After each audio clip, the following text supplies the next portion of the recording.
Welcome back, everyone, to the Anti-Stall Racing IMSA series. We're back for round 7 today. Only one more after this. Looking forward to a season finale next week. But today we're at Imola. It has got a more complicated and long name, but we're not going to use it. Imola works perfectly for us. I'm joined today by Kirby once again. How are you doing today? I'm doing pretty good. I'm here at the Autodrome Enzo Dino Ferrari. There you go. That's the longer one. And yeah, obviously this is a track better known for its use in Formula 1, but when you throw a couple more multi-class situations around what is typically a fairly narrow, twisty track, it could end up with some explosive moments, as we see a little bit of a close shave there as they come through the second chicane. Yeah, expect the actual race to be a lot of traffic management, which typically hasn't gone well for everybody involved in this series so far.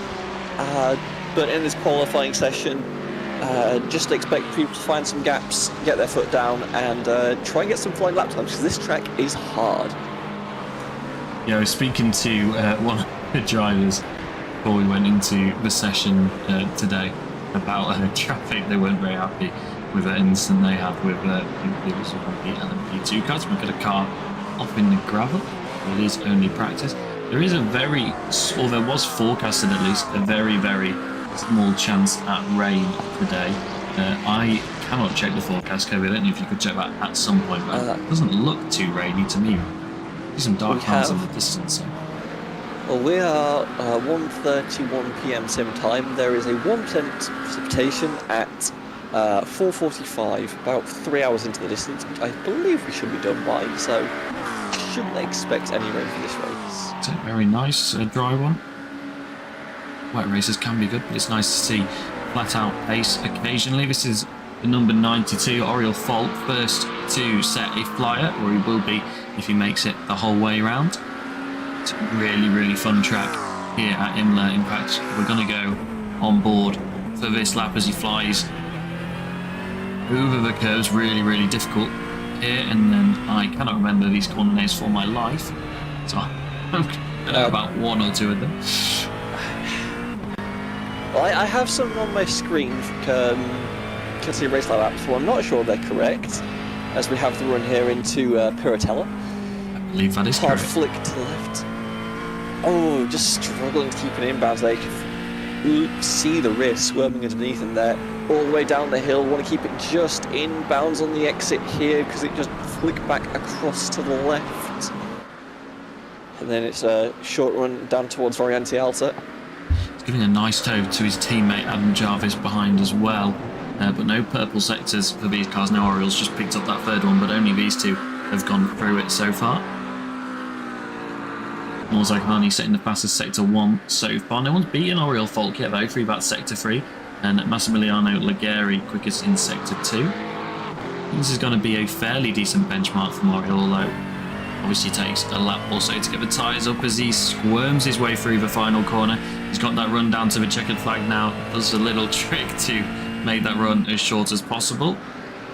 Already started slowing. Got one car in the pit lane, resetting clearly didn't have the first lap that they wanted. So that benchmark time from Oriel Falk is a 1:41.817. That's the benchmark. Jarvis can't beat it. Uland can't beat it either. And Mosisibo a little bit off the pace. I don't think that's a proper lap time from him. Yeah, we're seeing some drivers just take it easy on this first lap, get some heat in the tyres, build up to actually taking a flying. It was race control noting an incident for Ubertali, I believe, in 26. Let's see what that's about. Warning has been given for impeding. There you go. Roberto Kovac finishes the lap, as his Jimenez.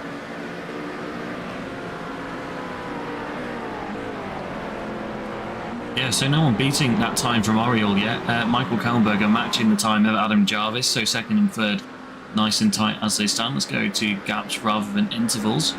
We don't need pads on either, do we? So nice and close between second and third. Feels quite spread out after that, but we're seeing a lot of green from everybody else who's out on track. A couple of purples as well. Ignis on a pretty good lap here as well in the Acura. We've been watching Oriel for a while. We'll update you on his time to come to the line, but he had a couple of yellows. Ignis is sure to improve. He was all greens and it was a purple sector 3 as well, but that's gone away now. It's taken away by, I believe his teammate, Ivan Ubera. I believe Imola, one of the tracks that has very specific track limits as well. It's got the F1 style track limits, which is different at different corners. Pulling off was Oriel Falk there. Ignis does the same on the grass, but he goes 2 times clear of Oriel, so that's a nice big improvement from him. Let's take a look at what his teammate Ivan Ubera is going to do as he comes across the line. An improvement from Laguerre, he stays P7. Ivan Ubera goes to P2. Very nice. Yeah, you got cars diving into the grass around turn 2 and 3. It looks very terrifying. Obviously just trying to get the car out of the way, but see another one parked there. It's quite overcast out there today as well, so maybe taking drivers a little bit longer to get their tyres up to temperature, because we're seeing big improvements from lap 1 to 2, and that's Ubera trying to get out of the way of the purple, black and white Ferrari. Oh, it's Ubera who got the warning for impeding earlier, excuse me. Ah, okay. All I see is the 26 UBE. No, I'm sure that is correct. It's just interesting that he had a similar moment just there when he was coming out of the pit lane. Hopefully go out of the way nicely. It's always hard to tell in the off-boards. I said Michael Kallenberger was really close to that time in P5. He is. I don't know why your timing graphic's not updating. It's still showing him plus 000. I was 42.166. It's not updating. That's lovely. Hopefully Michael Kallenberger is going to go quicker on this lap. Bit of a timing tower decides to fix itself. One of the few Porsches in the field, actually, if not the only Porsche.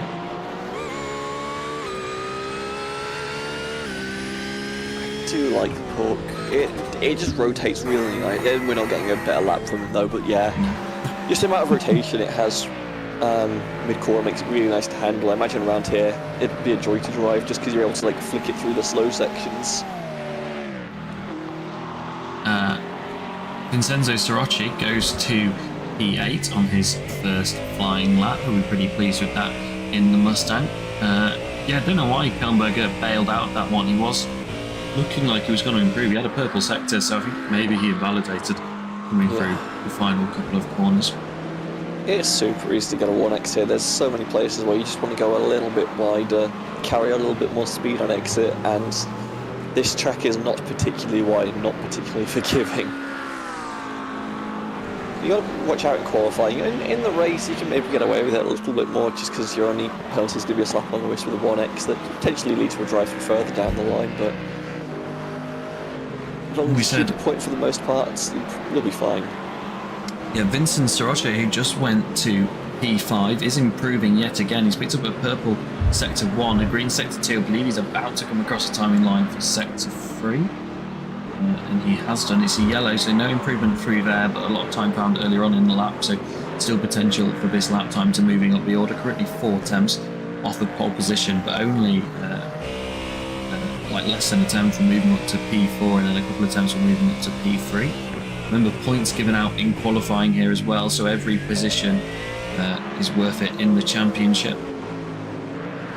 We have got one of the GT3s, I believe. I can't remember the car number off the top of my head that's starting from pit lane today, but it's still taking part in qualifying, allowing them to score qualifying points, but we have to take the pit lane start. That's a penalty for an incident in a previous session. Sirocci goes to P1, picks up purple sector 5 to finish off the lap. That puts him just under half a tenth clear of Ignas Vincereski's, so not clear by any means, but pretty impressive to do just only 2 consecutive flyers in the session so far and go that high up. We've got 9 minutes into this session, I believe, if I'm not mistaken. There's 11 minutes total.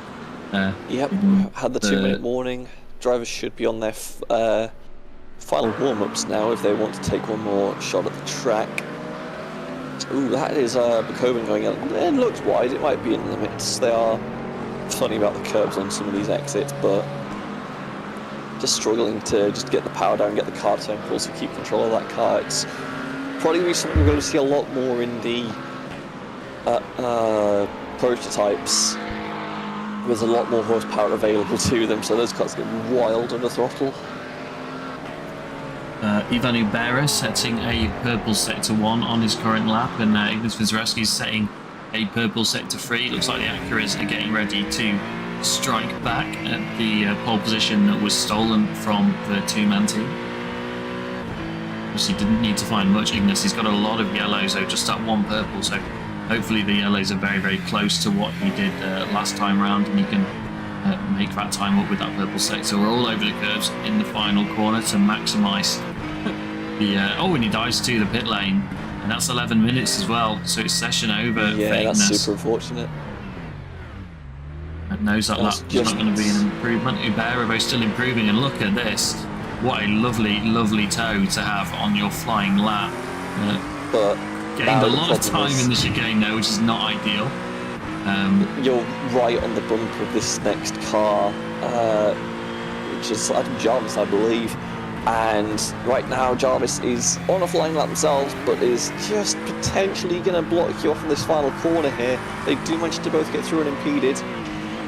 It's a fairly long run down to the line though as well, so that toe will really, really help him here.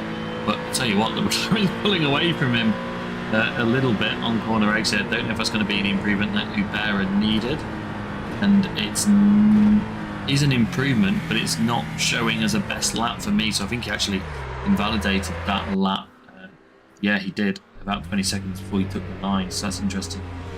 So Vincent Sirache, well, there's still a couple of them filtering around. Michael Kellenberger stays P7. Michael Kellenberger in AM qualifying ahead of a couple of the pro cars as well. He'll be pretty pleased with that. Robert Kovac across the line, P11 for him. Nicole Monti across the line, no improvement for that driver. They stay P15. So we're green in LMP2. Car number 81 leading the field, Christian Glamstetter. Let's see his outfit there. We want to see the outside of the car, really. Here we go. So Christian Glamstetter for No Limits has been fighting at the front the last couple of rounds. Got James Ebram right behind him. The drivers that we've seen battle for pole and for the win. Pretty much every round this season it's been between these two.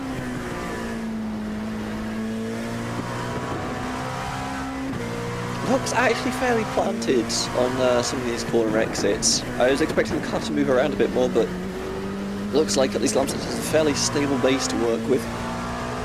There's a lot of confidence under that right foot, which means you're able to get the power down and just shoot through the corners. Yeah, remember we've seen people running different strategies in LMP2 qualifying, so we're not going to know who's quickest until the end. We're seeing, I think Sebastian's normally gone for lower fuel and just gives himself one lap to get the tyres up. We've seen others give themselves a couple of laps and run for pretty much 5.5 6 minutes on their first run. Actually a lot longer, but obviously about 11-minute session because there's pretty much flexibility in that. So James has backed off the back of Christian here a little bit. We're going to follow. We'll follow Christian around though to see how he gets on this first flyer, assuming he makes it the whole way around. We often say that, and then the driver pulls off after a couple of corners, but it looks so good, the LMP2 through the first chicane. Keeps him bound on the exit Tamburello in towards Villeneuve chicane. Again, so smooth and really well planted as well. Like, there's very little horizontal movement in that car, especially in the rear, and that means you're getting the power down evenly. And it means you're probably fast as well. So Glamstead currently sat with 2 purple sectors. Yeah, James not beating him. 3, but yeah. James not beating him though. That's who we'd have expected to set at the purples relative to Christian at least. It's interesting to see. I mean, this car looks really good. You saw how much speed he carried through both of the chicanes at the start of the lap. I mean, I think we're going to have a lot of chaos maybe in the multi-class because these cars are an awful lot quicker through the high-speed corners than the GT3s, and that obviously goes for the LMDH, the hypercars as well. GTPs.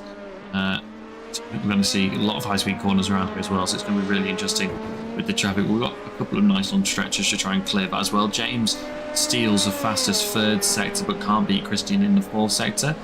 Across the line, I think James will be hoping he stayed a little bit closer and picked up a bit more of a toe. Christian sets the benchmark time, so 1:13.965. Not sure why it's not come up on your screen. I think that's because he invalidated that lap. So James sets the benchmark time of 1:33.357 for LMP2 provisional pole position. Christian will be kicking himself because that was an absolute flyer. Yep, have to do it all over again, and I'm not sure how much fuel he's running if he was going for a 2-stint strategy in this qualifying session, for lack of a better phrase. So see if he goes for a 3rd or just chooses to take the 2 and pit. Jaeger slots in 2nd, P2, but then Van der Hoek will go to P2 just ahead of him. Melvin Gatt currently P3 and Walsham, who a couple of seconds off the pace in 5th and 6th place. Christian with a purple sector 2. James goes fastest in sector 1 now. About a 10 quicker than Christian in sector 1, and Christian, I tell you what, absolutely flying in sector 2, 6 times quicker than what James did this time around. Same goes for sector 3, another 6 times quicker than Christian. I don't know if James has just been unfortunate this lap, but Christian is absolutely flying right now. Yeah, if I'm the rest of this field, I'm kind of hoping that Christian does actually qualify here, because if I have to keep this car behind me on the pace it's showing right now, You know you're going to lose that position, you're going to lose time fighting that position. I think I'd just rather have him start in front of me, honestly. And there we go, pole position by a little over a third of a second. Very nice showing there for the 81. And choosing to stay out, so presumably, now these tyres are very much warm. They don't look like a smoother first sector than what it was doing previously. This could be a absolute bonanza of a lap. And it's worth noting, Christian, 3 yellows on that previous lap as well, so definitely a lot of time for him. Christian, though, gets within 0.05 of a second of... I said that the right way around. Liam gets within 0.05 of a second of Christian Glamstetter.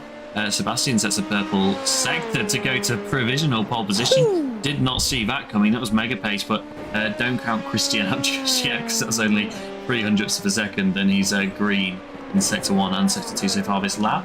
James Ebram, currently down in P4, not where we're used to seeing him, is a yellow sector 1, but it is a purple sector 2.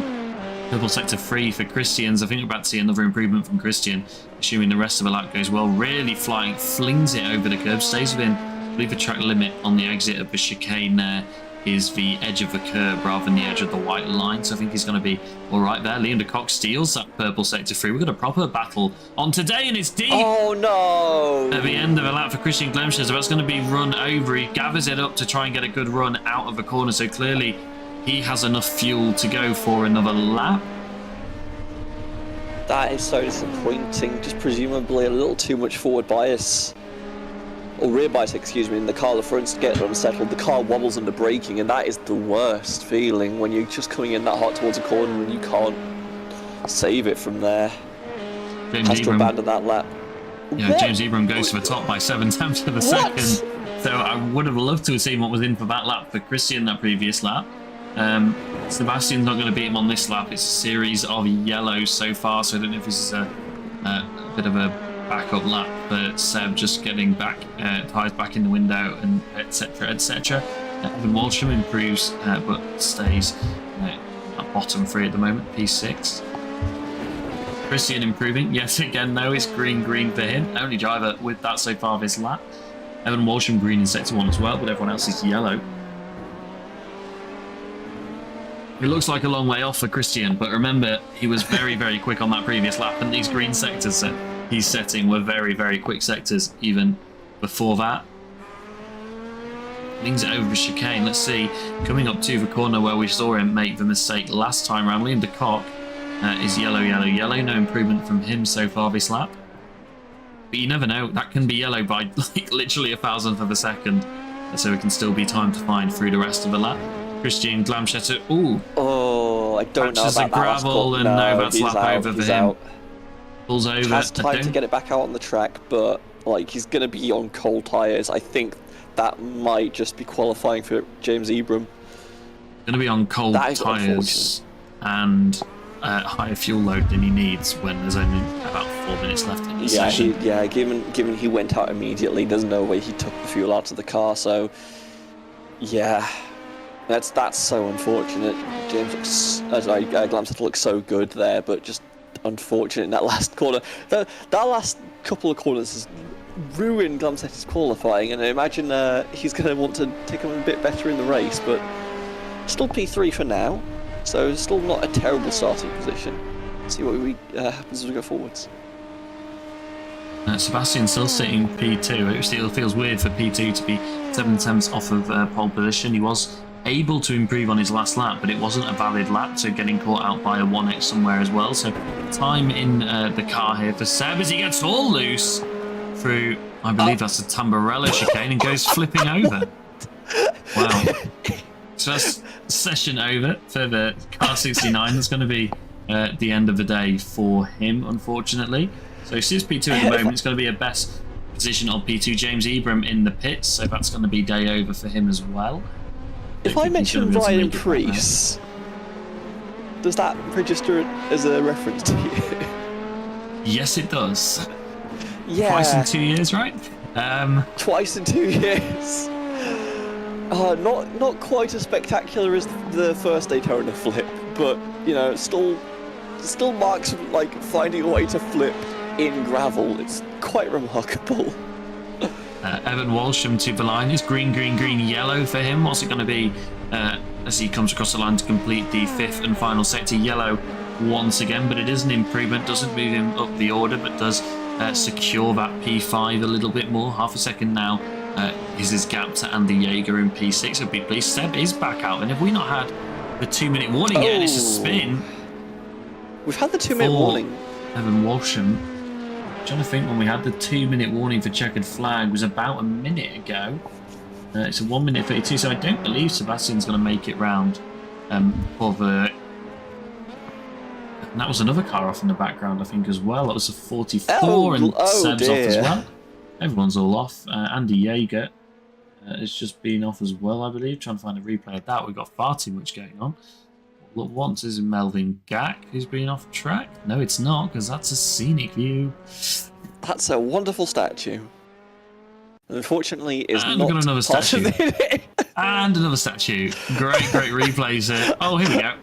What's going to go wrong Bad here? news, I think it was 95. the same statue. That's just intentional. That's just parking the car. That's a nice one. Nice one, All SDK. of that Right. for a nice shot of a statue. Well, it's not over till it's over, but Liam de Kock is not improving. We've got the checkered flag now. So only drivers out on track are...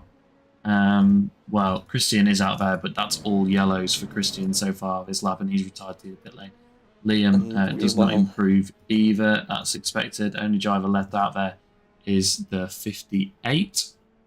Pit lane is very quickly filling up with hypercars. This is my favourite thing, is we just have... You don't get this in iRacing anywhere else. Just the stack of cars waiting at pit exit, waiting to be let out on track. I do love it. It is... I don't know if it's necessarily unique to this series, but as far as I'm aware, ASR are one of the few that actually do this, and I appreciate them for it. Here we go, we've got a nice little queue. And at the front, Davide Favaro, you can see him there just at the left-hand corner of your screen. Don't know why this has decided to be so far out. There we go, a nice little queue of hypercars getting ready to go out and make the most of the 11-minute session that they have. That's green flag there, so... who did we just say that was? That's Davide Favaro is going to lead the field to green as we get a nice little cycle out of the pit lane.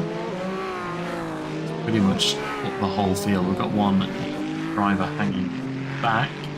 That is 23 of Carlos Ponce. No, that's the 15 that's further in the back. That was the 15. That's Jeffrey Ross. And here comes the 48 of Peter Prince. Go on, let's watch them all before we jump away to cameras. There we go. Right, Davide Favaro flies past the nice little speed curve camera we've got here. It's going to be lovely to watch that during the race. Not drivers choosing to stay nice and closely packed up actually so far this outlap. I'm not that used to seeing that for these guys, but I suppose we've got quite a big straight where you can pick up a pretty nice toe from the car in front. It's not, honestly, it's not that big of a straight. Considering how aero-reliant you are through some of these corners, I'm surprised we're not seeing more of a spread, but either we're going to way... get some people backing up through the final corner back out. There we go, yeah. Second has increased a little bit. Let's watch Davide Favaro then go for the first moves to the left to avoid the DRS board. Going to cut here nicely, and then you want to take as straight a line towards turn 1 as possible. Being super late in these cars. Brakes are really good on the GTPs, especially with how grippy the tyres are at the moment. Maybe touch on that a little bit later on when we talk about our next season of the Amstel Racing IMSA Series Season 8. God, it looks planted. Okay, I was expecting way more movement from these cars trying to find rotation in the slow stuff and then struggling to pick the throttle back up, but no, these cars just look... We've got a lot of weaving going on behind, so Davide Favaro, the only one so far taking this lap seriously that we've seen. I believe that's a 93 behind him, which is not showing up on my time. Jean-Paul Seaman. There we go, Jean-Paul Seaman just trying to get tyre temperature. There you go, as is Lely directly behind him. Honestly, if you're stuck behind someone that you're worried you're going to get air wash from, you can just walk the lap back off to get more heat in the tyres. I don't mind Favaro pushing, because obviously they're leading the train, right? They don't have anyone impeding them. They can just self into the distance and do what they want. I mean, we said he was pushing. Bank a lap. We said he was pushing, but Lely has been weaving as well and has gone quicker than him. So I'm not quite convinced by that. Maybe he's just conserving then. Fair enough. So these lap times are not representative at all, but we're going to get some anyway. Okay, well, we are quicker than the LMP2s. Just about. Some of us are. Because definitely isn't white, isn't it? That's how you know it's a build lap. Right, Davide Favaro, purple sector 1, that's quickly beaten by Jean-Paul Seaman, who was directly behind him. Lely very, very close to that purple sector, just 200ths off, so we're going to get a nice tight battle between these top three, just separated by just over a tenth so far this lap. Again, Jean-Paul Seaman quickest of these three through sector 2.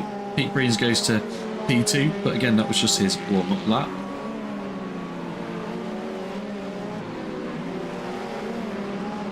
It's hard to tell what kind of pace these cars actually have on these kind of laps, because, well, Jean-Paul Seaman definitely has pace in that car right now. I'm going to shut up.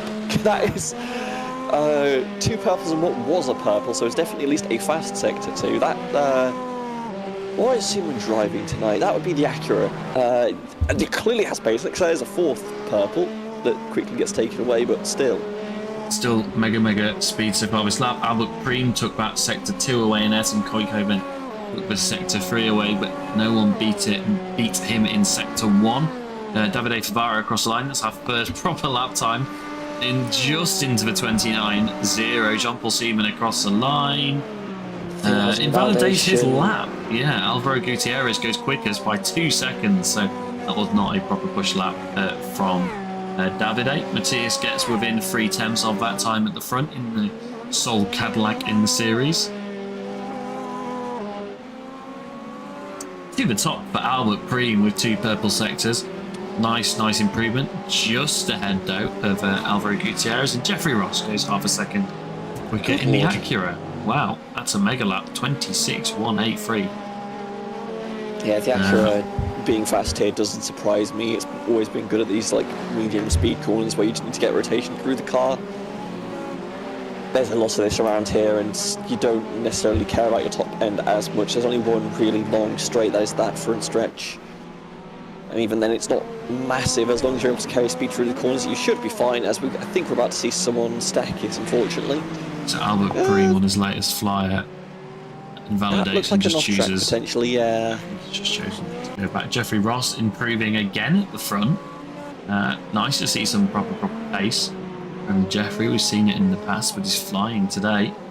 Davide Favaro's purple in sector 4 as well, with a couple of yellows and a couple of greens to go along with that. That moves him up to P2. Jean-Paul Seaman to the top as they run, though, 2 turns clear of what Jeffrey Ross did. But Ross, like we said, on an improvement so far. Another purple sector for Ross, so it's 2 so far this lap. Matisse stays P4. Avale across the line. Where's he going to go? Up to P6. Koikhoven's going to be next across the line. He goes P5 in the sister car to Jeffrey Ross. And what's it going to be? Then Jeffrey Ross comes across the line, hugs the wall nice and tight to shorten that run to the line. He was P2. Very close. Stays P2, yeah, very close at the front now. I never liked starting P2 on a rolling start, just because you're so reliant on trying to figure out when the leader's going to get the foot down, that you normally end up side by side with P3, and they'll typically have the preferred line going into turn 1. So it can end up going backwards for you at these starts. So I think Ross definitely wants to try and find that last 400ths he needs to get pole position here. Running out of time to find it though, so see what happens. I'm fairly sure that they're taking pits, both the front 2 drivers, so you'll just enter a little bit of a lull. Most people are out, like you say, on fresh tyres now, so just trying to get that temperature back into the tyres, like we saw before, a couple of slow laps from certain people. Lely, though, the big shot, down in P14 right now. Seeing a couple of 1Xs on his flyers so far, so yeah, not great really. The driver that is, I believe, in the top 2, if not leading the championship, needs to try and find a little bit more. Figaro, nice and quick. We've seen him competitive in the races that he's taken part in this season. That's a new livery on that car as well. Very right, I do approve. That looks like a default livery. I like the colours. Oh, spinning in the background. That is white. What happened here to Matisse? Probably a bit too close to the car in front. Figaro goes to P4 though with that flying lap that we saw.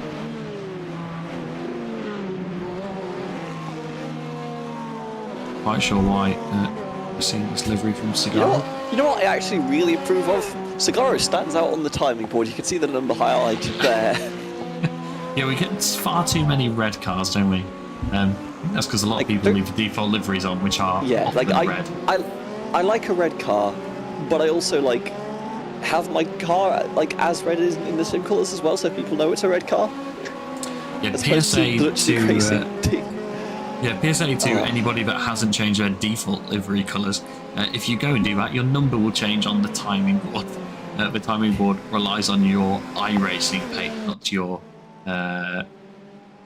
what's it called? Trading paint. Yeah.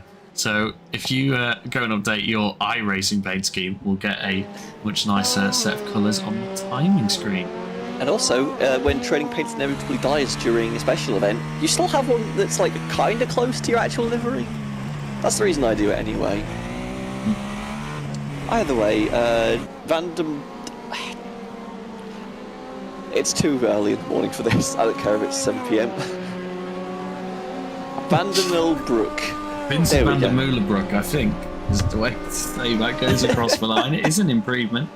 Where does that put the Dutchman? Doesn't move him up the timing board, though, stays P11. Jeffrey Ross with a purple sector 2, but doesn't improve either. He's just, about half a tenth off what he set last time round, so there's still pace for Jeffrey Ross to find. Matthijs Vijten with a yellow out again in the final corner. What is his front bumper? To the Dutchman. This is 2 laps in a row, I think, this time round. What's gone wrong here?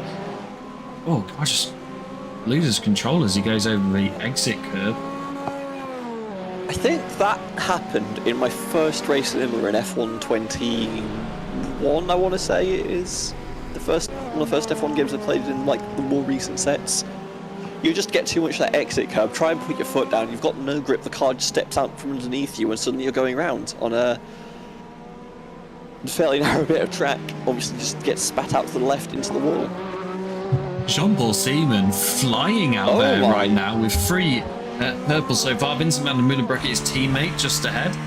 Not close enough to get a tow vote at the moment, unfortunately, for Jean-Paul. Doesn't go purple in sector 4, but it is a green, so you can't have everything, can you? Ooh, a handful of oversteer as he got to the apex there, but you couldn't really see it from outside the car, so holds it very nicely. Tucks in behind the other DLR Acura ahead of him. Vincent not improving. Sorry, no, did improve that lap, but again didn't move him up the order. Jean-Paul Seaman did go quicker at the front. Yeah. Apologies, he dropped off my timing screen for a moment there. Seaman is now extremely fast and leads the field by 1/3 of a second, and I have a few cars out there that can maybe challenge, but I don't think Lely's on a particularly hot lap. Needs to find half a second with 2 yellows in the first 2 sectors. Apologies, it was an improvement for Lely, but not an improvement on the timing board. He had those couple of yellows. It was a good second half of the lap though, so he'll be kicking himself, and he's just trying to have a smooth opening first few sectors, and he should move up the timing board a fair amount. He pulls over, and we've had the check of flags, so that's going to be it for Lely. It's going to be for the Italian driver. A couple of drivers still out there trying to set flyers. Antonio Figaro, maybe. I would be surprised. 2 greens and 3 yellows. It is an improvement actually, but it doesn't move him up the timing board. He'll be disappointed with P5, I think, but Lely only just ahead of him. We've seen those two be quick in the past. We've seen them fight a lot as well.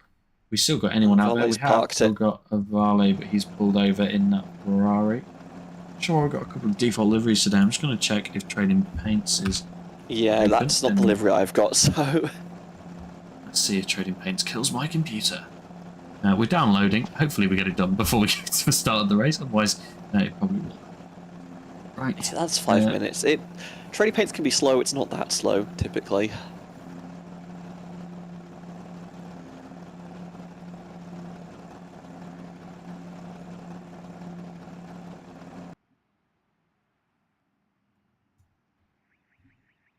We're 36% downloaded on Trading Paints for those of you that are keeping up with that. Jean-Paul Seaman, fastest in GTP, then he will be your pole sitter alongside Jeffrey Ross. Nice to see Jeffrey at the front today. Yeah, but he's got the unenviable job of starting P2, and the run into a tight braking zone in a stack field always scares me. Granted, like, Tambrell is not like the hardest braking zone in the world. You still need to get some flick through turn 2. But I am scared that there's going to be a little bit of a stack up there on the opening lap, especially because this is not a wide track.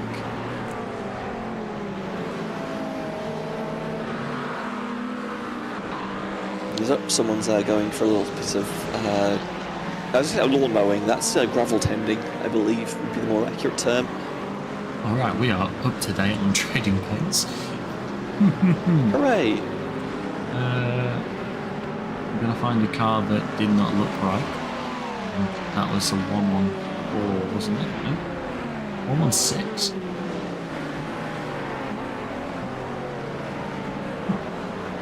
Oh, there we go. Oh. Goes grey before it loads a correct paint, and that's more like it. That's what we used to see on That's the not a 116. blue paint! Oh, he's no longer easily identifiable. Right. Oh, it's a disaster. If any drivers do feel like painting a band on their car in a certain colour, many of these Spanglish Inquisition cars have done that. We can see one of them on screen right now. It makes them much easier to identify from the off-board teammate to teammate. Turns out Formula 1 might not Right, have... so as your weekly reminder... But that's your weekly reminder. Weekly reminder, the race does not start on the green flag. The race will start when your class leader goes within the start zone. And for, speaking of those class leaders, for cars number 93, 8 and 104, so that is pole in hypercar, LMP2 and 3, we ask that you run the pit limiter from the exit of the final corner until you reach the start zone. And from there, you may start the race when you wish to start the race in the zone. And as a final point, car number 99 in GT3 will be starting from the pit. All that now rest is to wish you a good race, and have fun. P2 doesn't have to use the pit limiter, right? Sebastian just checking there. Sorry, yes. LMP2 pole sitter does, correct, yes, but the P2 in class does not need to use the pit limiter. Okay, copy.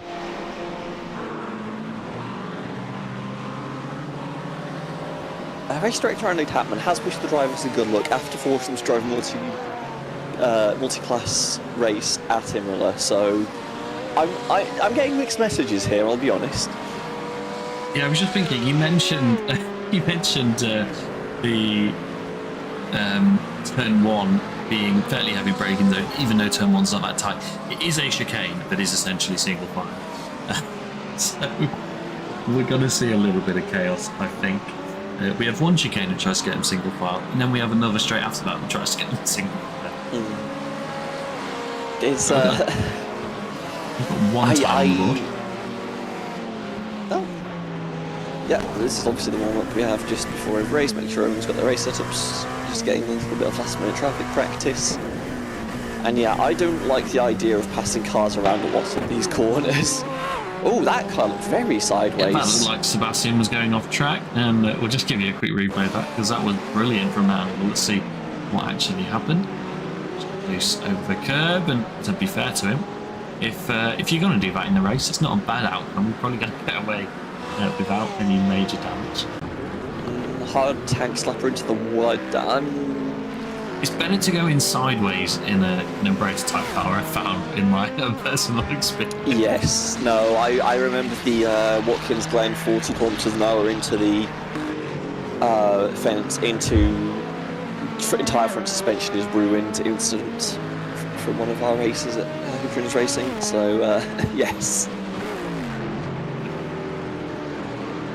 We've got, we keep seeing cars in the background in the wall, but it is only warm-up. People are just, I'd rather that the prototype's got their frustration out now, rather than it like when it's time. Right, warm-up is over, and it would normally go through the qualifying results, but I'm going to try and use the built-in grid feature on our streaming software.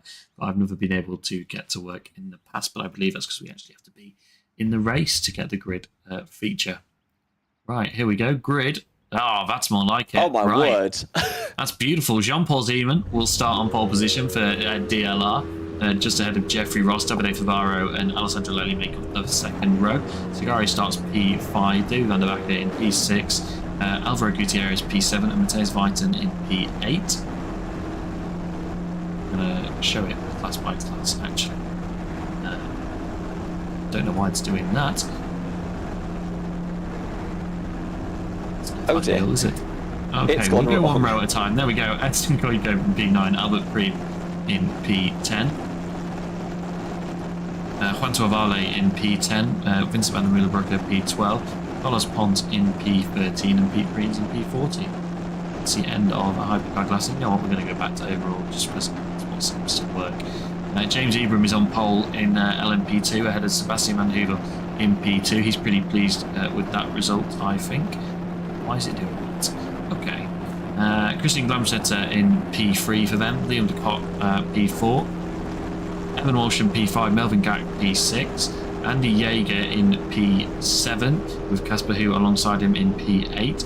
Vincent Soroche is on pole in GT3 ahead of Ignas Vincerevskis. Ivan Ubera and Oriol Folt make up the second row. Adam Jarvis for Spanish Inquisition in P5. Luigi Nespolini in P6. Michael Kallenberger in P7, Norzak in P8, Danny Wescioni and Massimiliano Ligari are 9th and 10th. Robert Kovac in P11, Senna Botkoven in P12, second of the AM drivers there, Senna.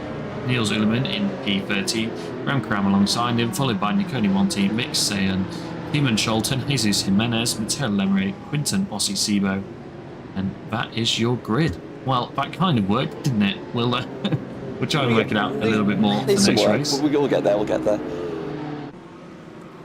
Right. Either way, they approach the final two corners now. Pace car will lead them through, take the hard right, back onto the pit lane. Start zone is at the end of the moto layout, little kink to the left here. Then it's all bets off as we charge into turn one.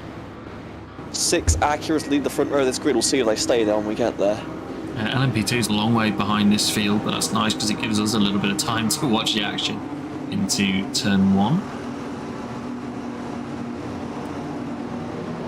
Backing up there. Oh no, we're sideways backwards on the straight. A little crash.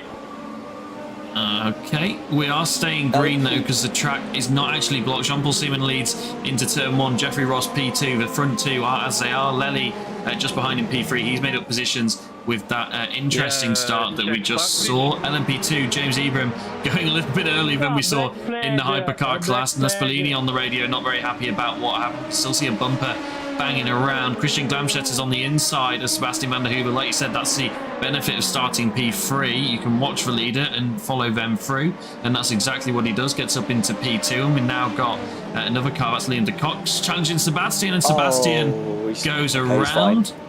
Let's take a quick look at how that happened. Oh, just dropped it on the exit. And we're going to go to the start of GT3 if we can. Why aren't we live? Here we are live. And that's not the GT3 field. This is a GT3 field. Into turn one, Vincent Soroche leads them away. That's the Ignas Vincereski's directly behind him, hanging on to the back of him where he qualified. Ivan Ibera having to fight a little bit more with Oriol Falk behind, but is ahead as they run. GC Freefield looking like they've mostly made it through there. Matthias Weiten into the pit lane. That's for, he clearly got damage on that opening lap incident, you would have to assume. Vincent Roche leads them, but I tell you what, Ignas Vincereski is not going to let him get away. He's all over the back of him. We're side by side a little bit further back. Who had a spin in the L2 field, I don't know what happened there, but staying up front. Looks like Sorice's at least got the lead for now, pulling away a little bit. Once this starts to settle down, it should calm down quite quickly. Yeah, Mercedes Bison showing in the lead. He's not. That's a timing error because of him being in the pit lane, I believe. But that'll get sorted quite quickly, I think. So close at the front though. Jeffrey Ross holds on to P2. Davide Favare now P4. James Ebram, it's nice and close in LMP2, but the traffic maybe helped him a little bit there. He's pulled away a little bit more through that section. Sebastian 12 seconds behind, as well as Casper, who after they both had opening lap incidents. Let's try and take a look at what showing is having a black flag for me. Hold on. Right, here you go. GTP start. Watch Matthias Weiten, that's a Cadillac car, and they're all bunching up ahead a little bit. And it looks like the leaders are slowed down a little bit before going, maybe. And it's really hard to see what happened from that angle, to be completely honest. We'll leave that to race control. We saw what happened to Sebastian. We didn't see what happened to Norzag Hani, though. He may have been a driver starting in the pit. Yes. Doesn't have a lane start. Let's see what happened to Casper Hu in the LMP2. Oh, alongside his teammate and just carried a bit too much speed. Like you're hitting an normal braking point, but you're trying to take an earlier exit. Oh, Ullman just got bullied off the racing line and he's halfway spun in Tosa. Here's what happened. Kirby watching on our second feed live. In it's my Roxy feed. car. But he just gets dived here and sent straight to the marbles, and there's no recovery at that point. Vale's had an incident as well. He's had two so far this lap. You can see him running slowly, and that is damaged suspension if I've ever seen it. And I believe it's damaged because of this incident. That car's already cracked. That car's already broken. It's damaged because of this incident. Here we go. Through Aqua Minerale. Oh, Lemery is spun as well. Once we get to the light, sure what's going to happen here. First. Oh, is that already damaged, or is that just because his bumper's different colours? Oh no. Dink. And like you said, is not going to survive that. Not great. And the hypercars have already hit traffic. Fantastic.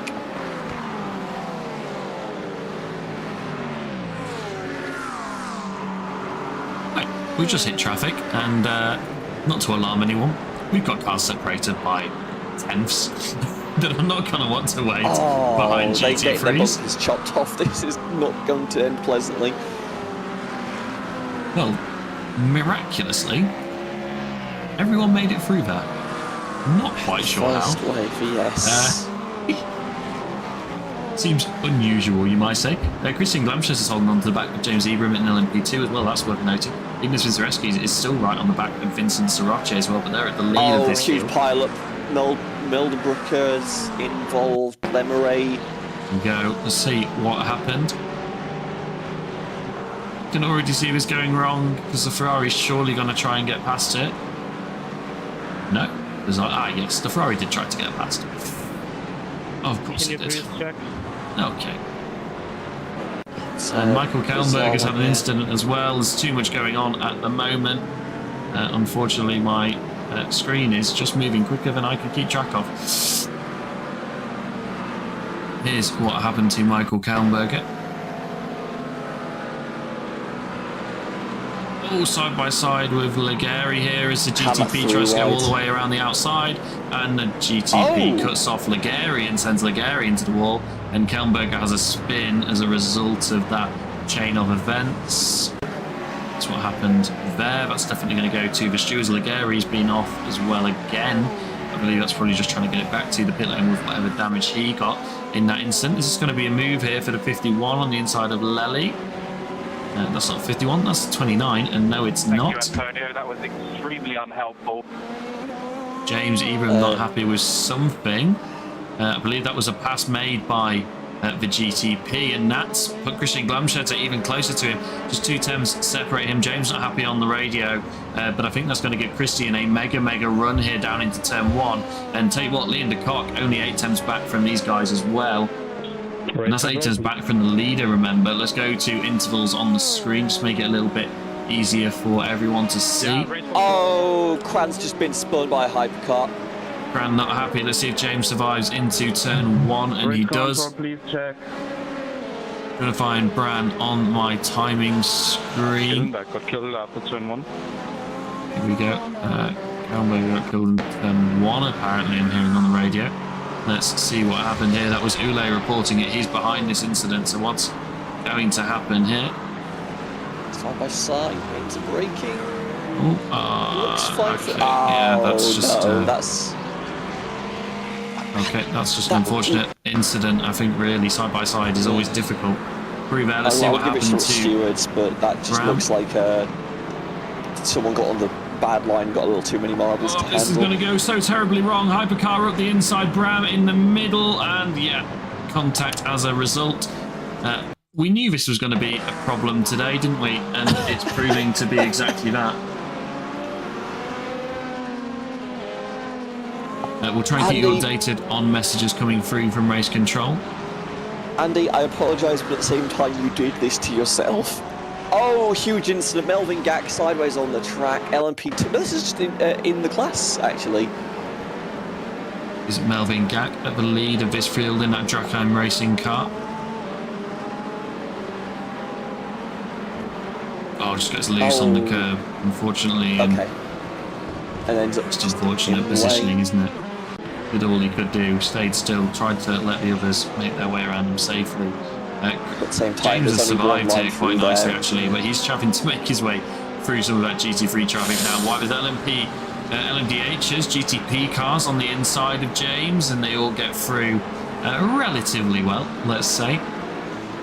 I'm surprised. Like, James looked like he was just getting squeezed out of the track entirely there. Managed to sneak his way around the outside, but yeah, this has become a bit of a traffic management race, unfortunately, in that traffic is managing your race pace more than anything else. So Vincent here just behind, just ahead, sorry, Davey van der Backer, who's looking to make up position on his DLR colleague.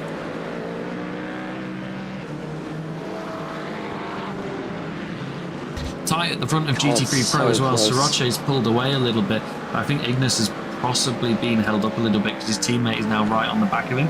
And we've got the 2 DLR teammates making their way past this field. Now, surely we're going to see a move here from Davey van der Backer, who's trying to make his way through.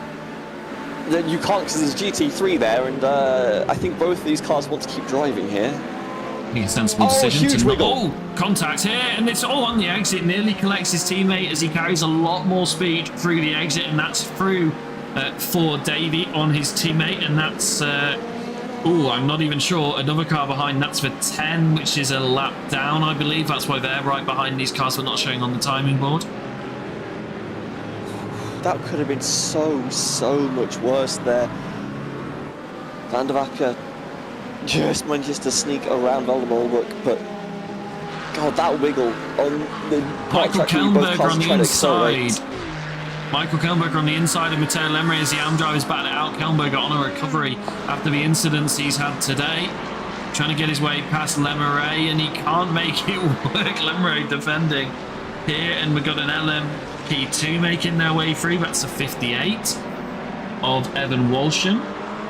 We've got yellow flags for Casper who's had an incident as well and is off in the gravel but has survived nicely. As Senna Bockhoven's had an incident as well in GT3. He's running P2 in AM as they stand.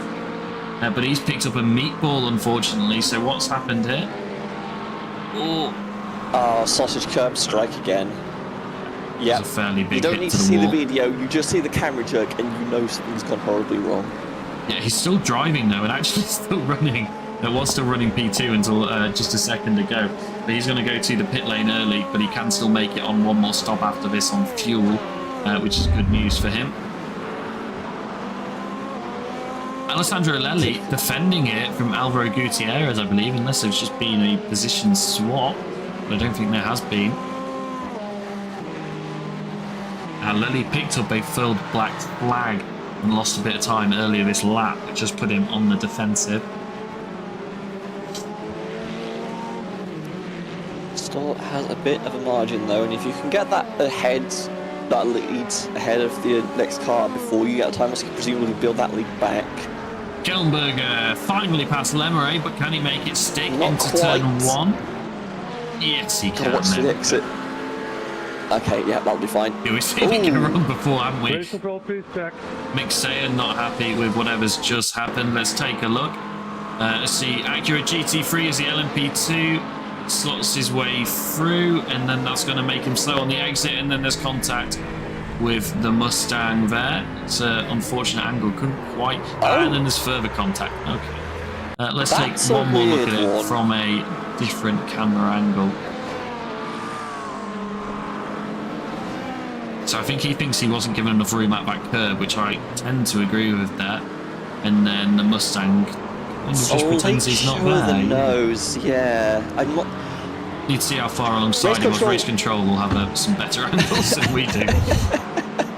We were both going to say the same thing. This weren't is their problem now. Norzak Harney with a problem. He's to the pit lane for the pro driver.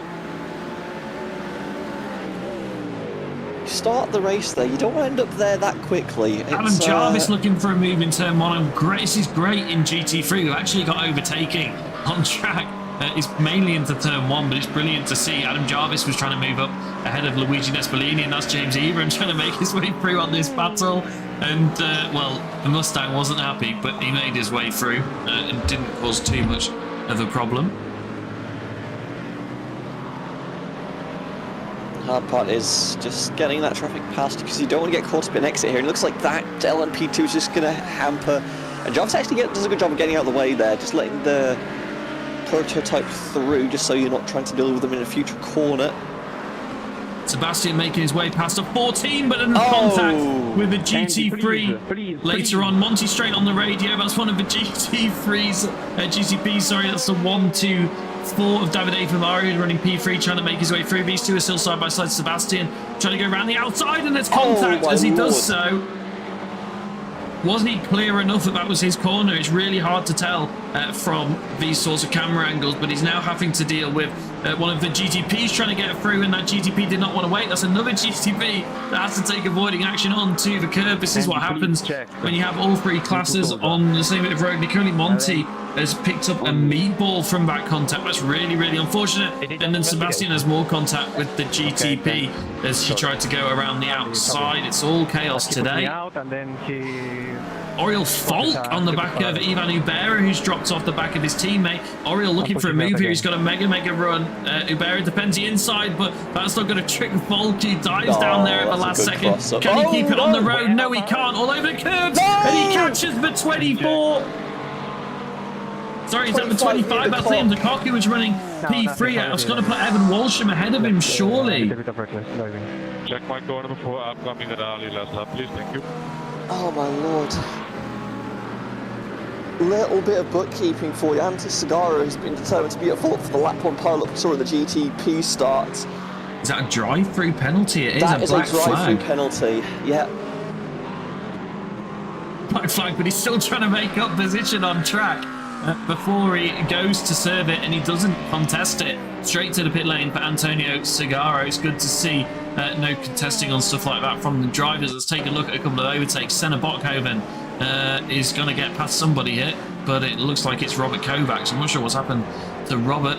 Is he going to be entering the pit lane? This is what always happens when we try and look at overtakes. I assume he was in the pit lane, so that's on me for trying to show replays of overtakes. Segaro on his way out of the pit lane. It's all settled down a tiny little bit. but not much. Michael Kellenberger There's a here lot of on close the back. GT3s here. Michael trying to make his way back up to the front where he was running. Obviously, he was running in the lead. I believe he can even seal the championship today. No, that was mentioned to me by Andy. I'm not sure if Andy could throw us the stat that's told him that. That'd be good to see. But he makes his way past the DLR Acura, nice and neatly on the outside. We've got a couple more cars into the pit as well. Jeffrey Ross and Alessandro Lelli, but we can't see them because of a nice big pit wall. They've made their way into the pit lane as well. But that is an actual pit stop rather than drive-through. Right, it's all backed up here a little bit. Michael Kellenberger on the back of Brown Crown in the Ferrari, who has disappeared nicely. Who is on the back of Quinton Bossi Sibo ahead of him. That's the move I think we're going to see first if it's going to happen. No, not enough speed. Weirdly, when he's tailing another car in his own class from the same manufacturer. That's one of the GTPs trying to make his way around the outside and does so. The 151 on a bit of a... Sorry, the 1.5 on a bit of a recovery drive. Unless has he been into the pit lane? Why is he so... I think you came out of the pits there, didn't you? Yes, out of the pits for Jeffrey Ross. First of the pit stop makers in the field. So you see Michael Kellenberger look. looking for the move just here. We're seeing them side by side. And that's not a great camera angle, is it? Here we go. Trying to go around the outside. Can't make it work. Outside turns to inside. Gets it done before they even get to the entrance of Aqua Minerale. Nicely done as Michael Kellenberger trying to make his way back up the order. Trying to show you the closest battles we've got on track here. Luigi Nespolini just 6 tenths ahead of Adam Jarvis. It's not going to be close enough for Adam to make a move this lap, but I tell you what's going to throw a spanner in his works is a GTP and an LMP2 trying to make their way by. That's Sebastian van der Heuvel in the LMP2, and that's I believe in the hypercar. Yeah, trying to make some ground up. Currently P5, but 14 seconds off of the next car ahead. So Jarvis gained a little bit off that. Bossi and Kran are right next to each other on track. So you see them flick through the final corner here. And I just don't think this is going to be one of this pack now. Yep. We've missed that. We'll try and get a replay for you. Oh, Van der Heuvel on the radio. Not happy I'm with just feeling this is one of those powder kegs that's likely to get blown up when a hypercar comes at a bad time. Having said that, Kellenberger is able to pull away actually, so he might be fine.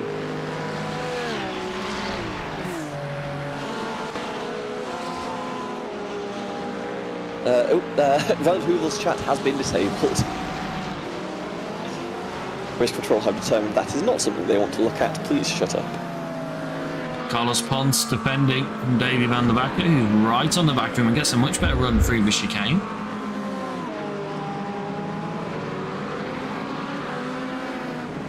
I don't believe we're getting penalties on screen as he... Whoa. That was always going to go wrong. Takes far too much speed as he tries to brake on the grass. Here's Luigi Nespolini, who was running fairly well in class. P5 at the moment and picks up a meatball, does Nespolini, from the contact. Luckily, he can dive to the pit lane. He's not pitted yet. That's very, very fortunate for him. Andy confirming that they were not linked to the broadcast, but we will now be getting penalty messages on screen. But Ule was doing a pretty... you were doing a pretty good job there, Kirby, of filling in the gaps from race control for us. All you need to know is there's a lot of things under investigation right now, and they keep coming. Niels on the back of Tiemann Scholten just ahead of him. Yeah, I will say also Van der Heuvel got a... Van der Heuvel got a 20-second time penalty for causing a collision earlier as well.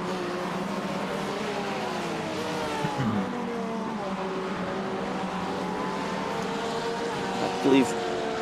Oh my lord, I'm seeing things, cars making overtakes I don't think are quite possible. Mick Seiden's decided to take an emergency chicane exit, you see him there, just to get out of the way of a hypercar.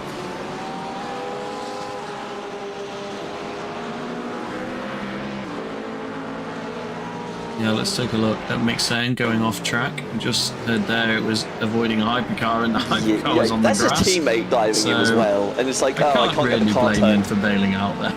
Yeah. Can't really blame him for that one.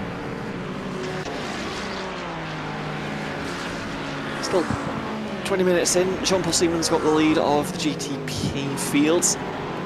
James Eaton, I believe, started on pole and has stayed there for the entire race. Not a huge lead to speak of though, but Cerise and Vetrovsky still fighting for P1 in the GT3 Pros. Jimenez has the lead of the AMS, but there's still a decent fight going on for second place between Shorten and Ruhlman.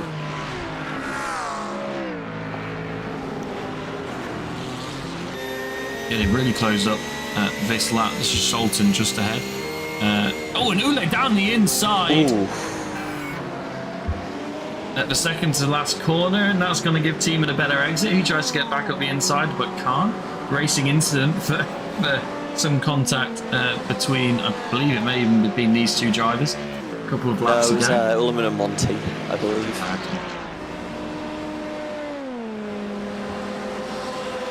So the racing Race control making their way through stuff that happened on lap 2.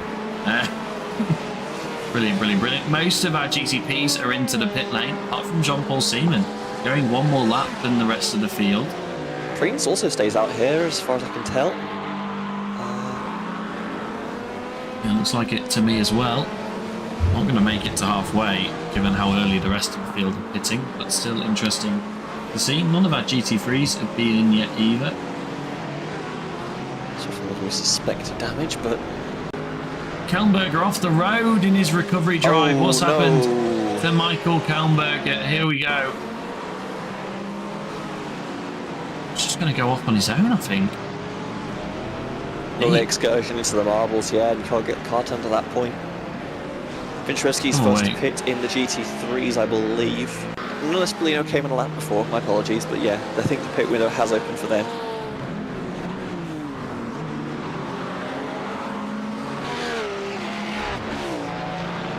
Matteo Lemery has gotten past his teammate, trying to find.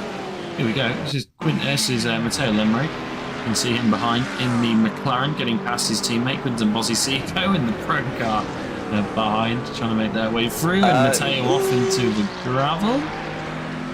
I don't like that. If that's a pass, that's not how overtakes work. Oh, his race control. I'm not looking at that.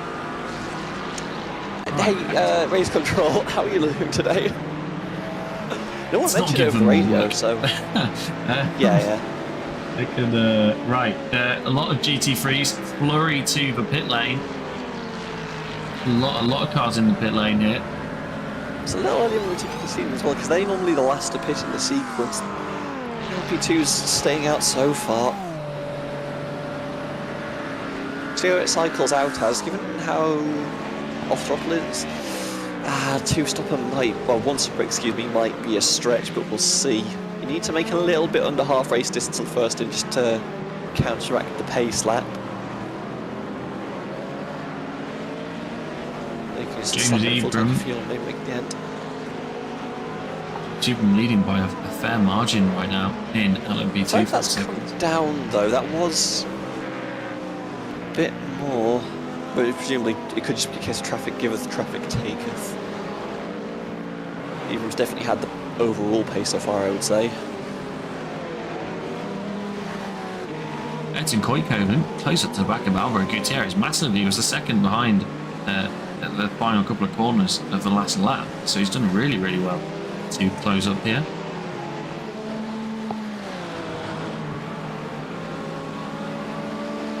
Don't really want to be making a move on this side of the track though. You can avoid it. Because this track gets very narrow very quickly. You really don't want to be side by side through this sequence of corners. Tell you what, it really was a flurry to the pits in GT3. Pretty much in fact every car bar Adam Jarvis, I believe, has passed the pit lane has been to the pit lane this lap. Where? It's not even heard this one before. Adam Jarvis goes long.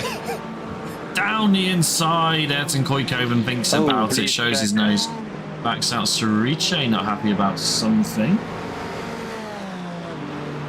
And Koikoven goes to the pit lane. Let's try and find Vincent Surice. Oh, he's been passed. Ignis Vincereski is ahead of him. I'm not sure how that happened. Was it in the pit lane, perhaps? No, got an on the on-track radio, I say overtake something here, might I have think. happened. Ignis Vincereski's and Vincent Soroche there on his way out of the pit lane. And Ignis gets through. Nice. Oh, there's contact. There's contact. But I think that was kind of what happens when you try to go 3 wide into a corner and there's a hypercar involved. And Matthias Whiten has been off track. Oh, big spin. Let's take a look at how that happened. He was on his way out of the pit lane. I wonder if he's just put a fresh set of tyres on and they're not up to temperature yet. We've seen that before in this field. You can take the tyres on your longer of the 2 stops, and that looked like cold tyres to me. Yeah, just trying to get too much angle in the car. And presumably, if he's put fresh rears on, that's going to be a problem. And it's a very slow stop and start because you don't want to get on that racing line. Gets going eventually, though.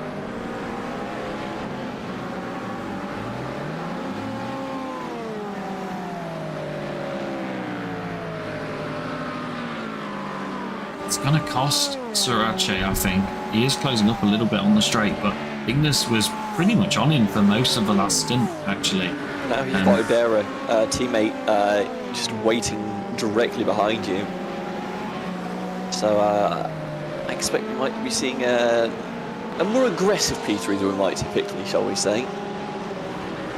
Tiemann Scholten in that DLR Porsche, trying to make his way past Matteo Lemray, just ahead of him in the McLaren.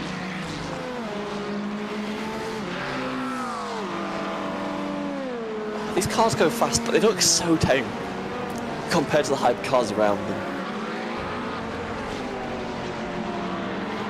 Speaking of,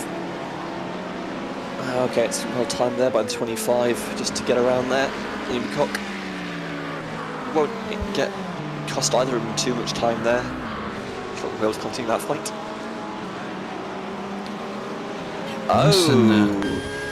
That is not a small penalty for the 992. Causing a collision. It's a 20-second time penalty. Give you a quick update on penalties. Sebastian Vanderhoe was running with 20 seconds at the moment.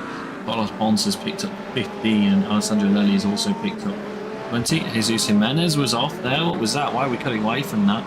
I'm not sure what's happened there. Mick Sayan's also been off this lap. Let's take a look at what happened to Mick. A lot of curb there, but does manage to keep putting forwards. I think he's going to get on the sausages.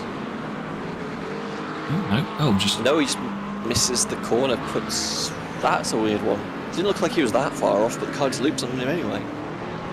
Nicely reverses to try and come back on safely, and he does so. So what happened to Jesus Jimenez then? You can see him here in the McLaren there for Go Esports.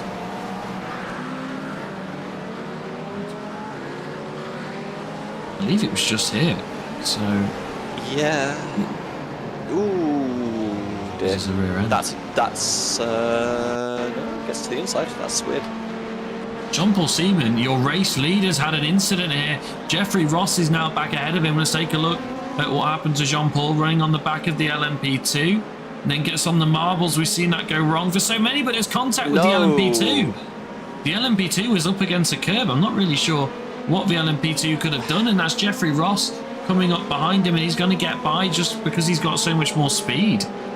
Race control already looking at it, but I can't imagine anything's going to come of that. I'm not sure what the plan there was, pinching down, but that's left a lot of work for Jean Paul Seaman to do. That gap will stay about 0.8 of a second. That's not necessarily an easy margin to claw back at any point, especially when you've got LMPs driving around like that.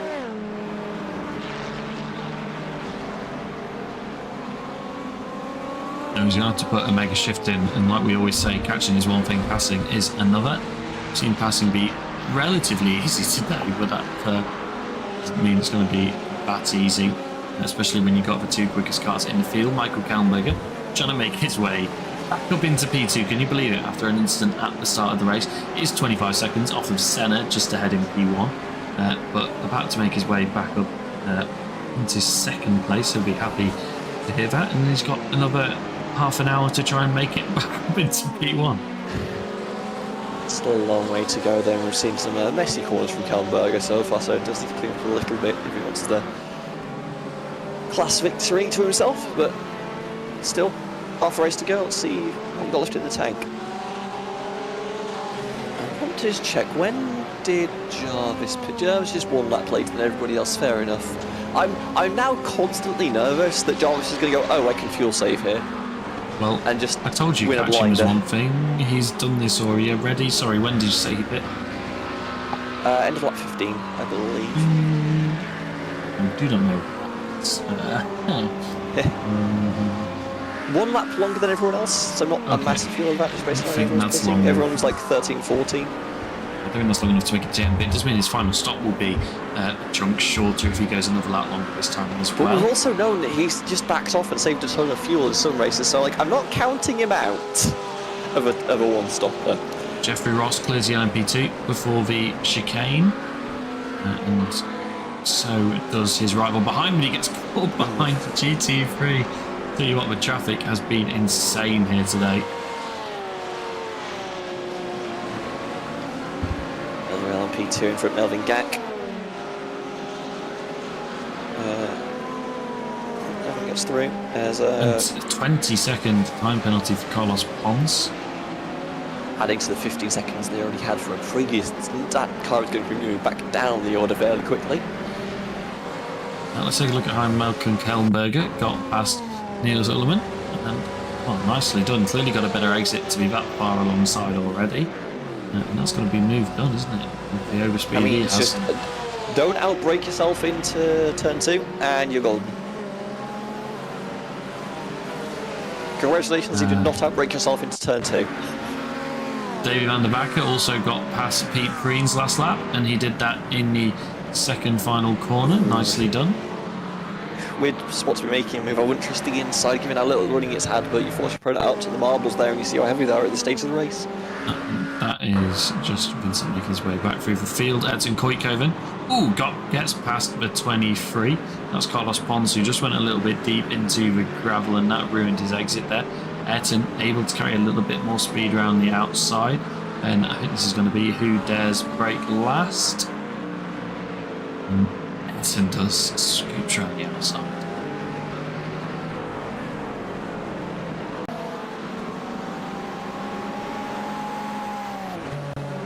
Albert Preem slow there. What happened to Albert? Take a look here. I think he's just going to... Not slow, just off the road. It is the GT3 taking the racing line, but it does look bad.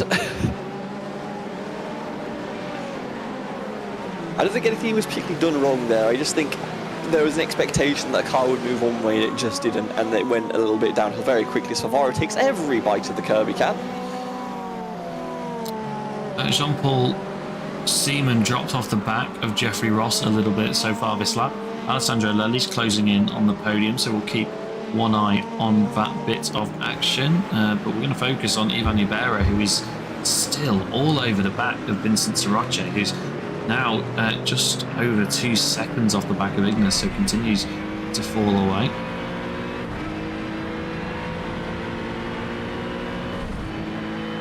Again, these GT3 not necessarily the nicest things to pass in. You don't get massive aero runs in these things. It's good for qualifying if you just need a few tenths, but to actually make a pass, you need to be able to pull out of line and keep that pace, and that's where these cars do tend to struggle. They cap out fairly late in their runs. Especially if the car you're trying to chase is getting a tow from the car in front as well, it makes life a lot harder. Chibera, I think, is just forced to just play the long game here, try and get some fuel, maybe make an overtake on pits. There's still 25 minutes to go, plenty of time to make it work on the pit cycles. Especially if you say, like you said, saving fuel, you can have a much shorter stop as well. We talked about that with Adam Jarvis, who we've seen do that so many times. But Ivan can just save so much fuel here sat behind that it'll be a couple of seconds quicker into pit stop. So important thing to note, Melvin he's not Gack is gonna wait, currently though. last. Oh, Has a look down the inside, but I think that was more just try and throw Soroche off a little bit. James even making his way through. That gap's back up to 10 seconds now. Melvin Gack is currently listed as last of the LMP2s, but crucially has finished their second pit stop. Obviously off strategy, presumably due to damage earlier on, but that gap is not insurmountable, and looks like if everyone comes through for pit cycles, could make up a few positions towards the end of this race. If that one pans out.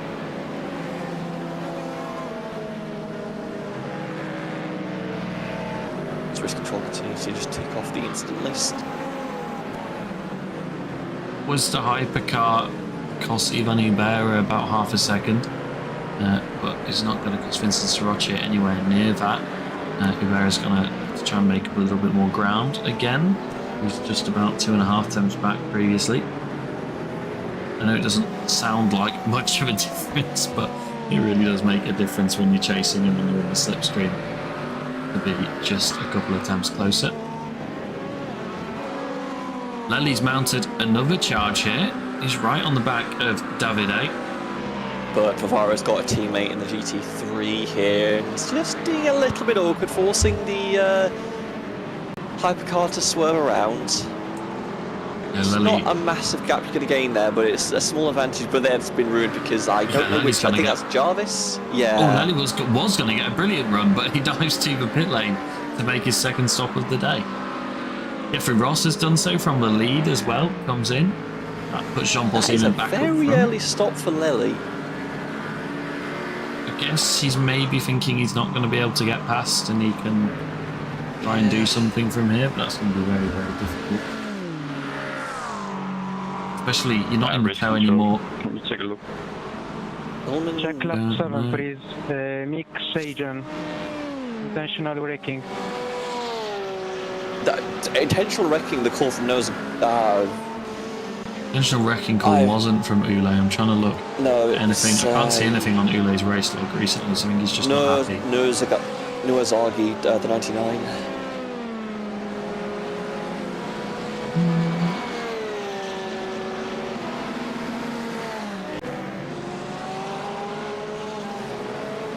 Here's Niels Ullman. That's not the right incident. Is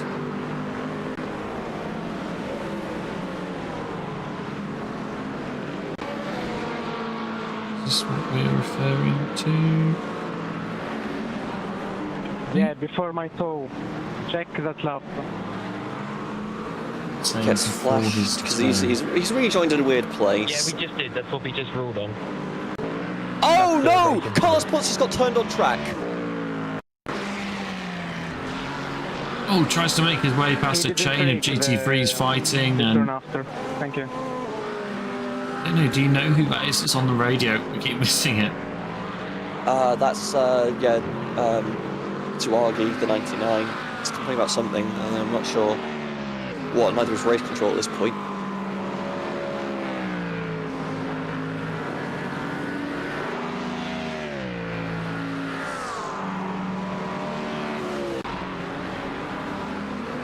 Yeah, Lemmon's just picked up another incident point. That puts him on 18. That's going to give him a drive-through penalty. Carlos Ponce is in the pit lane with M Meatball. He's on 17, worth noting. Yeah. Davide Favaro on 16 as well on his way out of the pit lane. Race control, please check. Fran not happy with whatever's just gone on around him.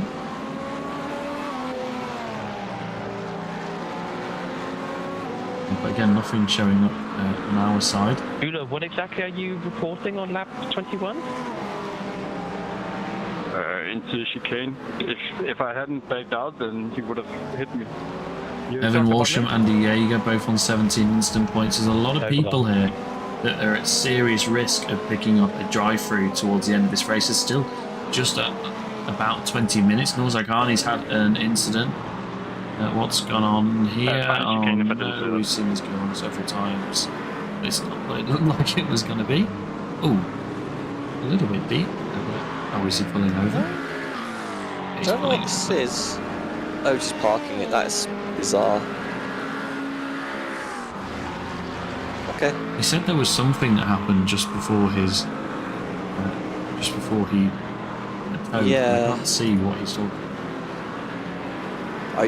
don't particularly fancy scrubbing replays either. Oh no, so. Michael Kellenberger, after that brilliant recovery, Again. has had another incident. I'm not sure what it's going to be. Big bite. Bobbers a curb, but gets away with that. He's still running, actually. Oh, no. Nicely speeding it up to keep moving, and I think that's going to give Niels a position on track as well. And it is, so this one's not over. We saw how Michael got past a few laps ago. Relay slots back through into P2 as they run.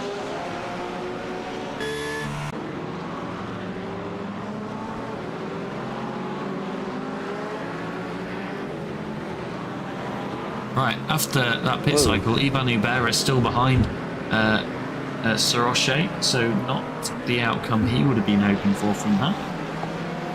Still, Finchersky's 3.5 second lead pretty healthy with the timer ticking down, but all these cars didn't take another round of pit stops, so I think these guys have definitely done play for. two, haven't they? It should be two, Nope. actually. I They imagined have that one. Hubert pitting them. Yes. So 2 temps behind. Closest he's been for a while, though. If he stays this close to the exit, he has a chance you could build a run, but depends how defensive Ricky is going to be, and that looks a little bit too far when the camera pans across. Michael Kellenberger was closer to making a move, but he's on the wrong end of the track to do so, unfortunately. Hubert, he keeps showing his nose, but he's not quite close enough for a dive. Nope. Which GT3 is that that's gone to the pit lane? Nespolino and Maggioni have come to the pits.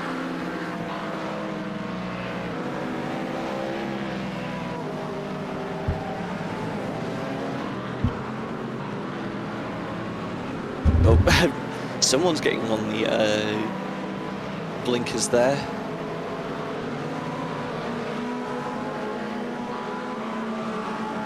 Davide Favara, I believe that is in the Acura hypercar.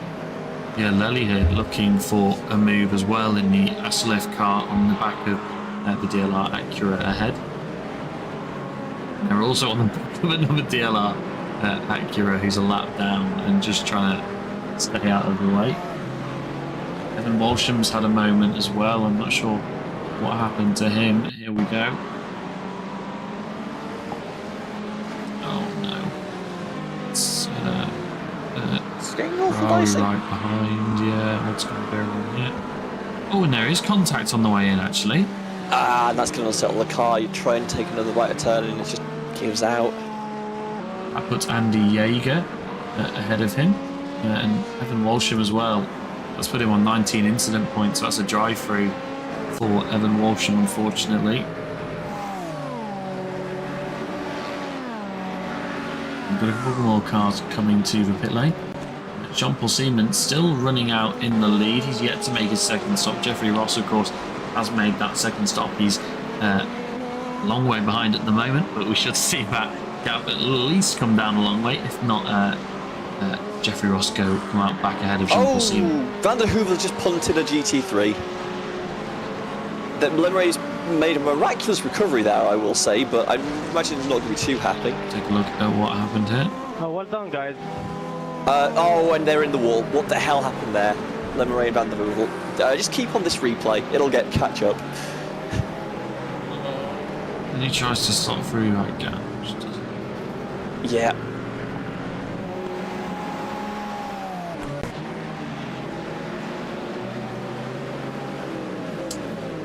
Ignas Vincereski to pit from the lead of GT3 Pro. Oh, Ribeiro's off track. Covered that one. Very deep. There he goes, is. rejoining. 2 seconds back from Vincenzo. Sriracha, and there's flashing lights all over the place. No one's happy with what's going on. That's Sriracha just there and makes it through. Surprisingly, I was expecting to see a Mustang pointing the wrong way after all of that. Albert Preem to the pit lane as well. Jean-Paul Steeman stayed out yet again, though. A lot of these drivers, though, like we said, at risk of picking up a drive-through penalty for incident points with the way the track limits are. Got one. He's going to come in now. Yeah, and I No. would like to report car 069 for uncontrollable or impossible to guess driving. I mean, he's making really strange decisions.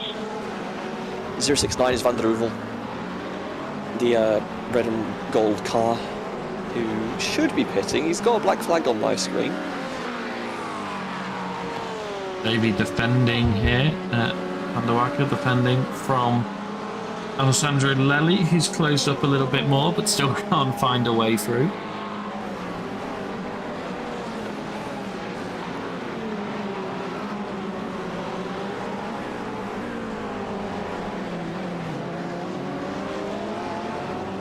James Ibrahim as well. We've not seen the car too much today, but he's been doing a mega job so far. He's 19 seconds ahead of Christian right now. Honestly, he's just stayed out of trouble, and trouble's been following a lot of these cars around. I think some of them have lost their cool a little bit, and it's come back to bite them. If you're still able to put in consistent laps like Ibrahim's doing, you're probably going to be doing okay here. Yeah, Ivan Uber has inherited the lead in GT3 Pro now that Vincenzo Sirace has come to the pit lane, but remember he was ahead before the pit cycle. Ignis still leads in that class, but only 1.8 seconds, so Sirace catching up a little bit on his pit cycle down the inside. Ooh. Lely thinks about it, can't make it work, there's gravel all over the road. Not sure what happened there.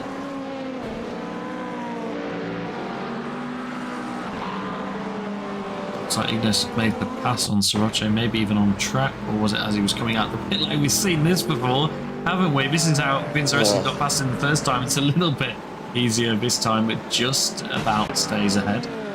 Doors blown off. Oh, and Lely can't get past the 25. That's an Endicott running P3 right now. I know. He's This is not going to be lost too bedlam. much time. Oh, and that's going to cost him a lot of time, though. I think Lely did the right thing, but the right thing is going to cost him like 2 seconds. That is very unfortunate. But you had to back out. Going through wide down that section was never going to make off anybody.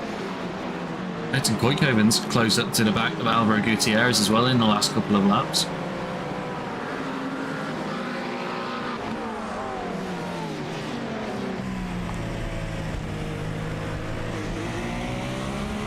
Meanwhile, Vincent drivers get Sirace, black what was flags. that? He was yellow flags.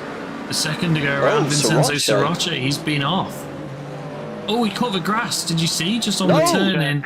Oh, He's caught LMP2. That's so unfortunate.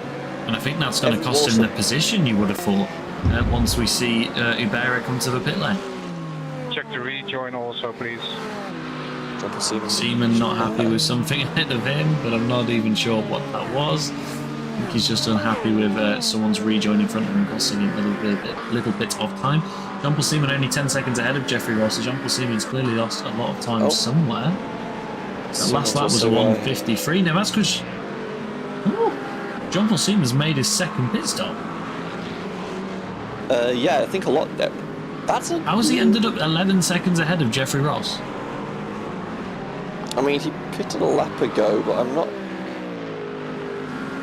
That's mega impressive. That's on pace, surely. I don't think we've seen anything go wrong Oh, that's for a car Jeffrey. backwards. Evan Walsham's had an incident. He was bobbering the curved track from Minerale, but that's not what's going to cost him. He's going to lose this it is the car over the that was curbs. sideways that we saw in turn 1 earlier as well. I think he's going to lose it over the curbs here, yeah. Too much sausage curb will do that to you in an LMP2.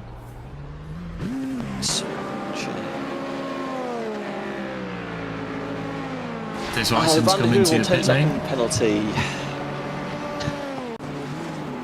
Ivan Ubera out of the pit lane into what is a net P2 once Adam Jarvis makes his second stop, assuming Jarvis does, but You say pretty sure that. he will be. I do, Adam exactly, Jarvis. yeah. You're never confident with Adam Jarvis. He's probably got a bag of fuel in the car that he's really got as he drives along. But right now, looking good for Pandemonium Esports. They're currently running second and third, which is a net P1 and P2 potentially, with about 4 different asterisks. No, I just got on the radio at Adam Jarvis pitting in. Oh, that's so sad. Yeah, I think pretty much everyone's made their second stop so far, apart from Glamchetta. Lindecock also needs to pit as well.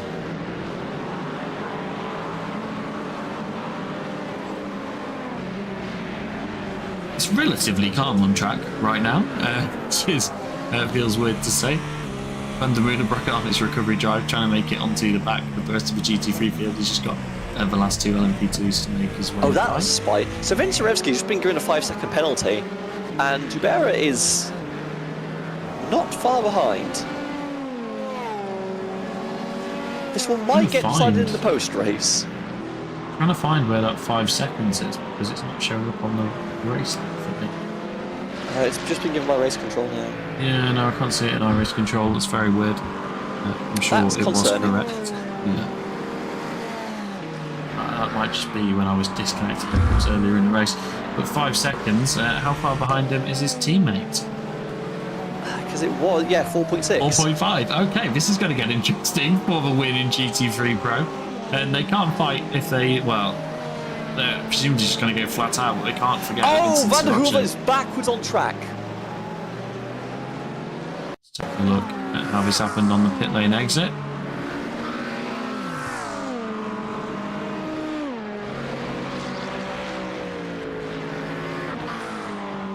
Just got loose there as he came over the curb. I thought something bad happened because there were lots of cars around him, but no, he does manage to avoid making further contact. But yes, that is rather unfortunate incident there for Van der Merwe. Albert Bream, not really said much about him today. He's had a relatively clean race compared to a lot of the field, but he's only 4 tenths on the back off the back of Lely right now. Just trying to look at the sector time, see if someone's had a bad sector, and Lely lost a second in sector 1, so that could be part of it. But Lely's bullied his way past GT3 a little bit. Yeah, and Primo's got his front taken off there, but does manage to get the car stopped in time, but has to give up a ton of track position there. You can see off in the distance now, Lely, and time is running out to make that back. And again, one thing to close, another to pass. I think Vincarevski's knows that he's got that 5-second time penalty now, because he set a purple sector 2 on his most recent lap, which shows that he's really pushing out there. His teammate pushing as well, but that gap has just extended ever so slightly this lap. And Green getting a little bit deep there, yeah. That's pushed him back outside of that 1 second, which obviously that 1 second doesn't really mean much, but it is a fairly good measure for how close you are and how close you need to be to get the toe. Senna Botkoven still 22 seconds out front, so we said Michael Kallenberger would try and get it down. He has reduced it despite having a couple of moments since we last talked about that lead battle in GT3 AM, but it's a podium battle that's going to go down in these final 5 minutes because Niels Ullmann just less than a second clear right now, but you say that it could be 2 seconds if a hypercar gets involved in the right place. Last few moments, isn't Evan it? Walsham's in the pit lane, I believe that's to serve a drive-through penalty. Davide Pavaro on 17 instants, he can't get into 1. Teus Blyton on 17 as well. Panto Varley directly behind him on 16. Christian Glantage is on 15, he needs to watch out as well. In GT3, Ivan Ubera on 17, that could be a big story. Michael Kallenberger shaking up for the move here though. Down into turn 1, it's going to be textbook exactly what he did the last 2 times that he's done this. Down into turn 1 and he gets it done. Vincarevski's is 5 seconds, just about clear at the moment, nowhere near enough to be comfortable though. But his teammate, like I said, just for the amount of penalties we're getting in, whatever results we show today, they're going to be provisional. yes. I would say check the website for full standings, but we've also got issues there.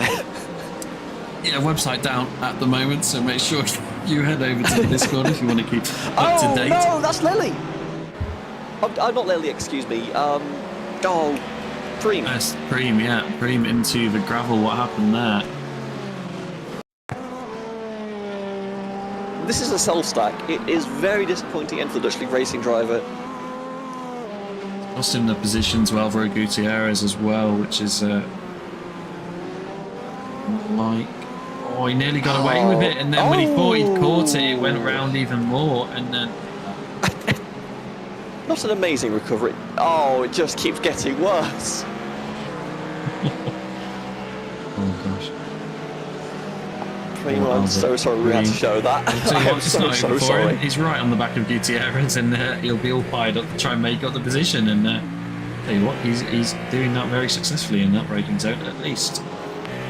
Running out of time though, less than 4 minutes left in this race. Needs to get a bit of a hammer down here if he wants to get some track position back. Oh, that's another car in the back.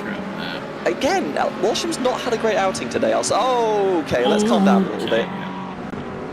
Race control will presumably take a look at that. Yep. We'll respond on the radio to let race control know.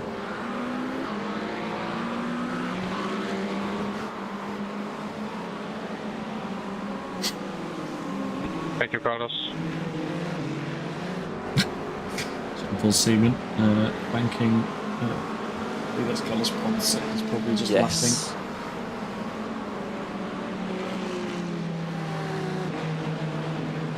Lely's has a 20-second time penalty as well. Remember, Alvaro Gutierrez is currently about 16 seconds off the back of him. So if Albert Green can get past, he can still get that P4 actually.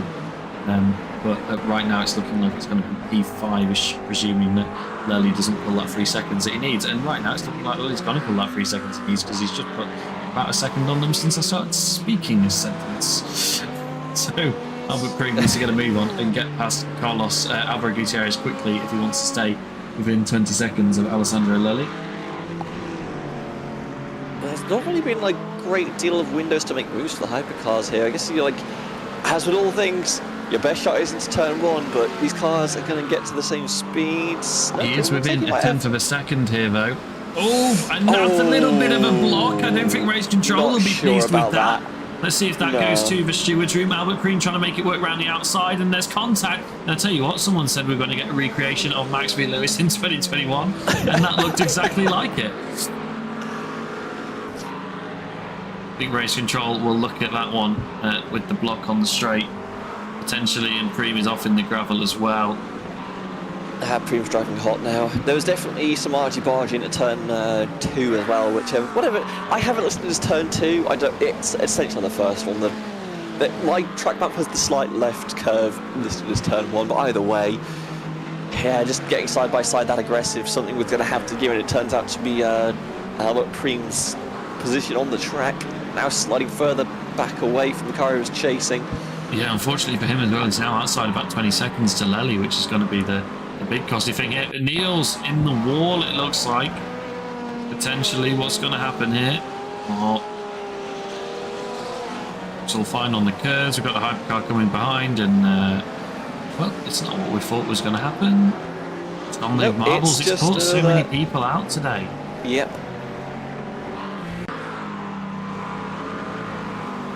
Check Tamburello. Dave Barrett asking for Tamburello corner to be checked. Maybe just thinks he was held up a little bit. White flag for the leaders.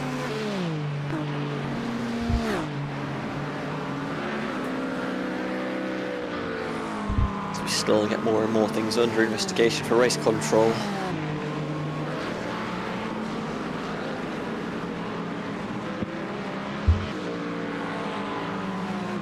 Someone gets on the radio and says nothing.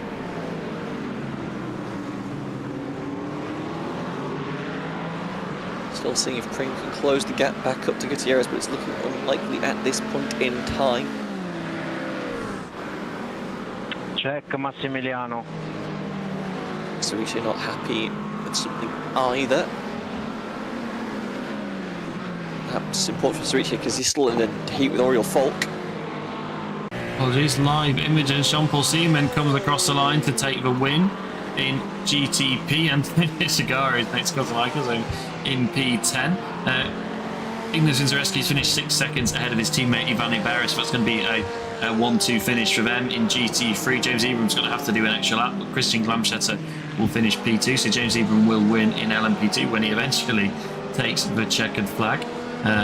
Christian Glamschatter, Linda Cock P2 and P3. Jeffrey Ross comes out in P2. Davide Favara in P3. None of these drivers so far have listed have got penalties, so they are probably going to finish as they are, apart from what we discussed with Ignas. Senna Botkoven is yet to come across the line. Michael Kalmberg has taken 7 seconds out of him. since he got past. Niels has unfortunately dropped down to P4, but it's going to give Jesus Does Jimenez a Bacon podium. have fuel? Okay, no, the gap is stable. Never mind. I saw the gap coming down. I was like, is Bakoven in like a giga save mode or something? No, just a small timing blip. But We've got should still most come home to finish. drivers coming across the line. Now Senna Botkoven as well, taking a checkered flag to win in GT3. I believe that will mean that the title in all 4 classes will go to the final round.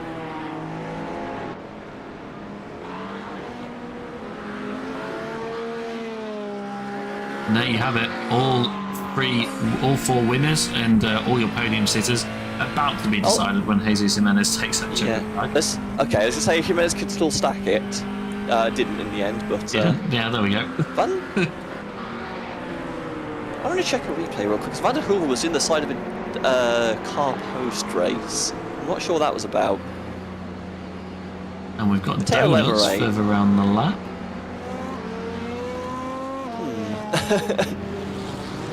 And the instant reports are already flooding in for race control. Yes, once again a reminder that none of the results we're about to show you are final. The full standings will be posted on the website when we get it back eventually, but you can go to our Discord, which link should be in the description of this stream, and if it isn't, we've got bigger problems. And we'll have the full standings at a later point in time. Probably best to, well, if it's something that wasn't decided yet, you can report it here. Otherwise, I'd suggest doing it in a instant report ticket thing. All right, we've got Ignis with us. Ignis, congratulations.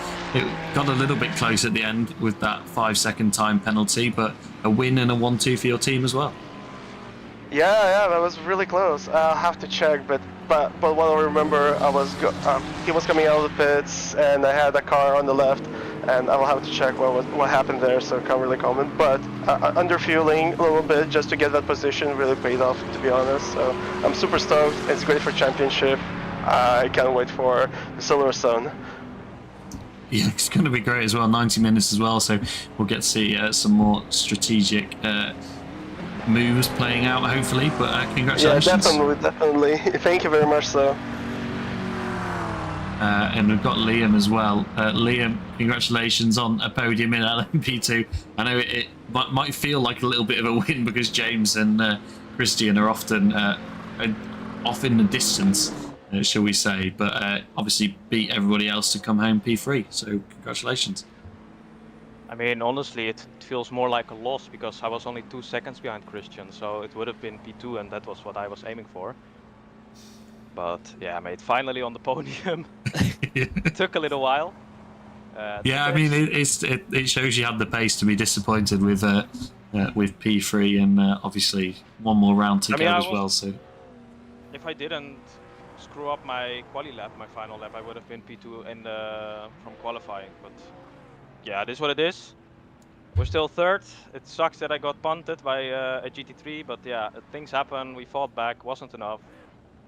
But it's still a podium, and finally, my first one ever.